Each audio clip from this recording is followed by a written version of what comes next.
काय मग मंडळी, तुमचं मनापासून स्वागत आहे आपल्या एका नवीन मिनी ब्लॉग मध्ये। आजचा ब्लॉग जरा स्पेशल आहे बरं का, कारण आज मी तुम्हाला माझ्या गावची एक मस्त सफर घडवणार आहे। चला तर मग सुरुवात करूया। सकाळ सकाळी आम्ही गावाकडे निघालो। गावाला जायचं कारण म्हणजे आपल्या गणपतीचा पाठ द्यायचा होता। सुरुवातीला ATM मधून पैसे काढले आणि रिक्षा पकडून पोहोचलो कार स्टेशनला। स्टेशनवर पोहोचलो तर सकाळ सकाळी एक माकडच भेटलं। म्हटलं आजचा दिवस भारी जाणार बहुतेक। थोड्याच वेळात ट्रेन आली आणि आम्ही निघालो पनवेलच्या दिशेने। पनवेलला उतरल्यावर कळलं की प्लॅटफॉर्मचं काम चालू आहे। मग काय, थोडं चालावं लागलं आणि रस्ता बदलावा लागला। तिकीट काढलं पण पोटात कावे एवढे होते। मग आधी मस्त नाश्ता केला आणि निघालो दिवा रोहा ट्रेन पकडायला। रोहा ट्रेन आली आणि खिडकीजवळ बसून पावसाचा मनसोक्त आनंद घेत प्रवास सुरू झाला। बाहेर हिरवागार निसर्ग, डोंगरावर पांढरं धुकं, मध्येच कोसळणारा पाऊस। हा हा हा, गावाकडचा पावसाला म्हणजे वेगळंच सुख। काहीच वेळाने आम्ही निडी स्टेशनला उतरलो। खरंच सांगतो, पावसाळ्यात आपलं गाव अगदी स्वर्गासारखं दिसतं। जिकडे तिकडे हिरवाईच हिरवाई। निडी स्टेशन वरून सितारा भेटला नाही म्हणून आम्ही निडी फाट्यावर गेलो। थोड्याच वेळात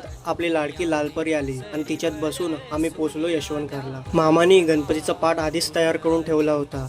तो घेतला आणि आम्ही निघालो रेवदंड्याला। घरी पोहोचल्यावर जरा गावात फेरफटका मारला। पावसामुळे सगळीकडेच एकदम प्रसन्न वातावरण झालं होतं। आणि हा आहे आपला गणपतीचा सुंदर पाट। त्यानंतर पाट द्यायला गेलो अक्षय दादाकडे। दादाही गणपती बाप्पाच्या मूर्ती घडवण्यात मग्न होता। तिथे एकापेक्षा एक सुंदर गणेश मूर्ती पाहायला मिळाल्या। खरंच त्या सगळ्या मूर्ती बघून मन प्रसन्न झालं। काम झाल्यावर घरी आलो आणि शाहू सोबत थोडा वेळ मस्त खेळलो, गप्पा मारल्या आणि गावातला निवांतपणा मनसोक्त अनुभवला। आणि बघता बघता दुसरा दिवस उजाडला। मग गावचा निरोप घेत पुन्हा मुंबईच्या दिशेने निघालो। तर मंडळी, असा होता आजचा आपला गावाकडचा छोटासा पण मनाला भिडणारा प्रवास। व्हिडिओ आवडला असेल तर एक लाईक करा, शेअर करा आणि कमेंट मध्ये गणपती बाप्पा मोरया लिहायला विसरू नका।